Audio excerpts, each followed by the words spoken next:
수요일 친절한 경제 시간입니다. 오늘도 한지영 기자 나와 있습니다. 안녕하세요. 안녕하세요.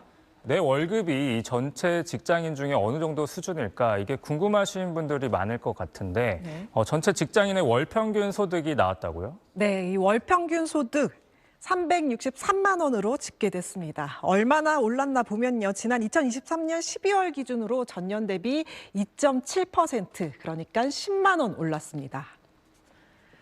이번에 통계청이 발표한 임금 근로 일자리 소득에서 일자리는 근로자가 가지고 있는 고용 위치를 의미하는데요. 취업자와는 다른 개념입니다. 좀 예를 들어 설명하면요.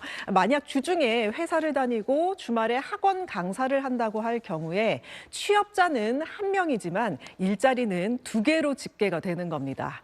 또 소득이란 것은 고용주가 노동을 제공한 근로자에게 대가로 지불한 이 세전 기준의 월 단위 보수를 의미합니다.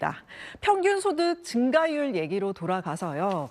아까 전년 대비 2.7% 증가했다고 말씀드렸는데 딴 때랑 비교하면요. 2020년 3.6%에서 2021년 4.1%, 2022년 6%로 계속 증가했는데 이번에 확 감소해서 고꾸라졌습니다.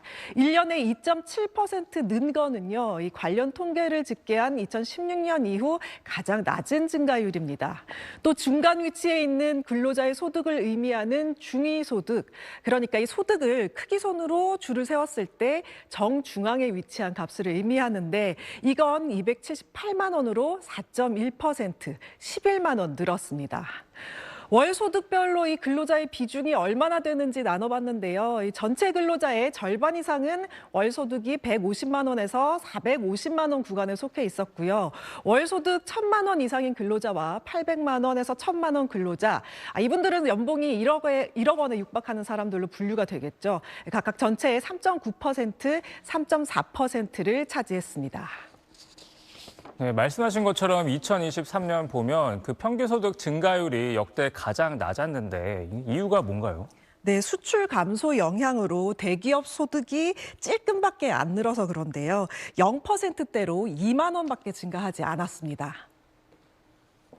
2023년 상황을 잠시 보면요. 이 당시 수출액이 전년 대비 7.5% 감소했고 실적 저조로 기업의 상여금 지급이 줄어든 것이 임금 근로자 평균 소득 증가율에 영향을 미쳤는데요.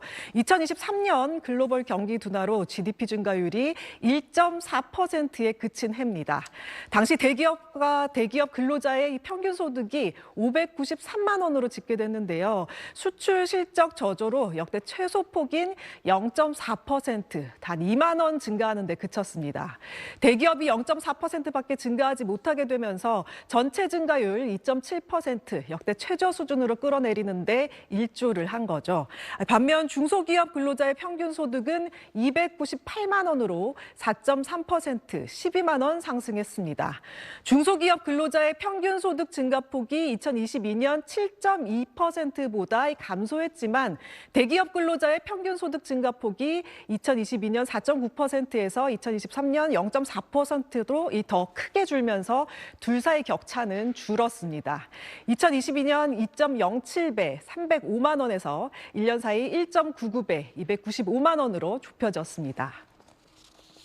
네, 저는 이 통계 보면서 약간 의아한 게 있었는데요. 남녀 평등은 점점 개선되고 있는 것 같은데 이 성별 소득 격차는 점점 확대되고 있다고요? 네, 2023년도에도요. 지금 1년 전보다 증가해서 3년째 남녀 임금 격차가 확대되고 있습니다. 2023년만 놓고 보면 남성이 여성보다 1.5배 더 버는 것으로 나타났습니다. 남성의 평균 소득은 426만 원, 여성은 279만 원으로 각각 전년 대비 3%, 2.8% 상승했습니다. 남성의 소득 증가율이 여성보다 더 커지면서 남녀가 임금 격차가 143만 원에서 147만 원으로 4만 원 더 벌어졌습니다. 남녀 임금 격차는 2021년부터 3년째 확대되고 있습니다. 연령대별로 살펴볼까요? 어제 이 친절한 경제에서 가장 삶의 만족도가 높은 연령대가 40대라고 했는데 그것과 연관이 있는 걸까요? 이 40대가 451만 원으로 가장 높았고요. 그다음으로 50대, 30대 순으로 높았습니다. 평균 소득 증가율은 19세 이하가 5%로 가장 높았고요. 50대와 40대가 그 뒤를 이었습니다. 산업별로는 대기업이 주로 분포한 금융보험업이 753만 원으로 가장 높았고 숙박 음식점업이 181만 원으로 가장 낮았습니다. 증가율을 기준으로는 중소기업이 많고 이 최저임금 상승 영향을 크게 받는 건설업, 숙박 음식업, 임대업 서비스업 등이 5%대로 높은 증가율을 보였습니다. 네, 오늘도 친절한 정보 잘 들었습니다.